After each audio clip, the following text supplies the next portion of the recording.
सभी प्यारे साथियों को मेरा नमस्कार। दोस्तों, स्वागत है आपका अपने YouTube चैनल मेटा स्टडी पर। उम्मीद है कि आप और आपका परिवार स्वस्थ होंगे। फ्रेंड्स, आज हम एक महत्वपूर्ण मुद्दे पर बात करने जा रहे हैं। जुड़ा हुआ है जो हरियाणा पुलिस। अब हरियाणा पुलिस की जो है नोटिफिकेशन बहुत जल्दी आने वाली है। हो सकता है कि 5 या 10 दिन में या इस हफ्ते के अंदर अंदर जो है हरियाणा पुलिस की नई भर्ती आ जाए। वैसे पुरानी जो पुलिस भर्ती हुई है वह पहली कंट्रोवर्सी से भरी हुई रही है। अभी तक भी कोर्ट केस चले हुए हैं। कुछ बच्चों की ट्रेनिंग हो गई है, कुछ की अभी बाकी है।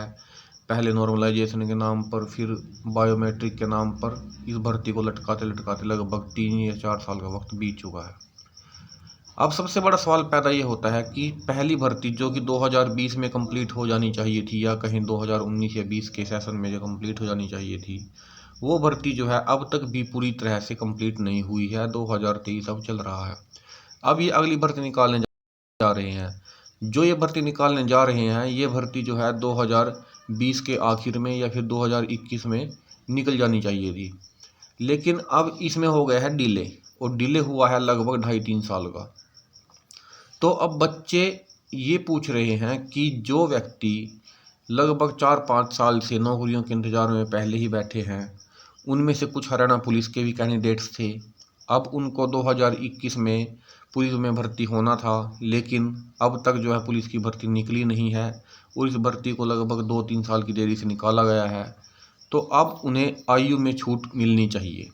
पहला सवाल तो ये है कि छूट कितनी मिलनी चाहिए। मेरा मानना है कि लगभग 3 साल की छूट होनी चाहिए, क्योंकि 2020 में जब कोरोना वायरस आया था उसके बाद से ही सभी प्रोसेस जो हैं लेट होनी शुरू हो गई थी।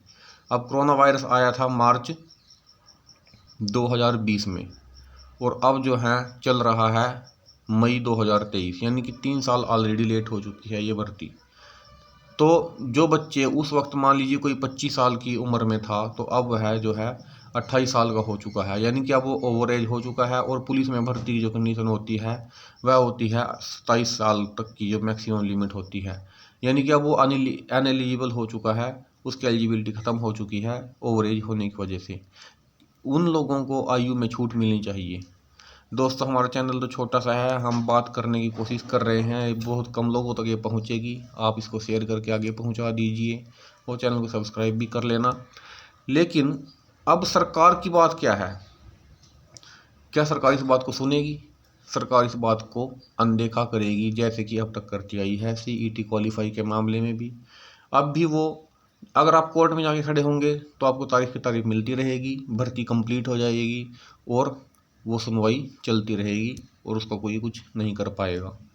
अब इस बात का सिर्फ एक ही इलाज है कि इन चीज़ों को सरकार के सामने एक बड़े मंच पर ले जाकर उठाया जाए, और कोई और बड़ा चैनल जिनकी बात सरकार सुनती भी है, कुछ बड़े चैनल हैं हरियाणा में ऑलरेडी, उनकी बात को सुना जाता है।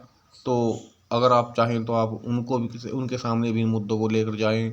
साथ में HSSC के चेयरमैन हैं भोपाल सिंह खत्री जी, उनके पास भी इस मुद्दे को उठाया जाए कि कम से कम 3 साल की जो है आयु की छूट तो मिलनी ही चाहिए, या फिर कट ऑफ डेट को उसी हिसाब से एडजस्ट करके जो बच्चे इनएलिजिबल हो गए हैं अपनी ओवर एज की वजह से, उनको जो है दोबारा से भर्ती का मौका दिया जा सके।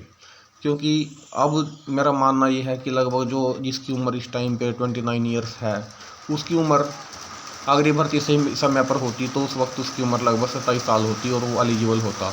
लेकिन अब उसकी एलिजिबिलिटी जो है ख़त्म हो चुकी है। तो दोस्तों, इस मुद्दे को उठाना ज़रूरी है, क्योंकि ज़्यादा से ज़्यादा बच्चे जिन्होंने CET क्वालिफाई किया है वो भी इस लिमिट में आ सकते हैं। अभी तो ये नहीं पता चल रहा है कि CET क्वालिफाई होगा या नहीं होगा, इसके चांसेस बहुत ही कम लग रहे हैं। और अभी मौका है इस भर्ती के बारे में भी तो आवाज़ उठाने का। दोस्तों, कैसी लगी आपको इन्फॉर्मेशन? चैनल को सब्सक्राइब करना मत भूलें। धन्यवाद।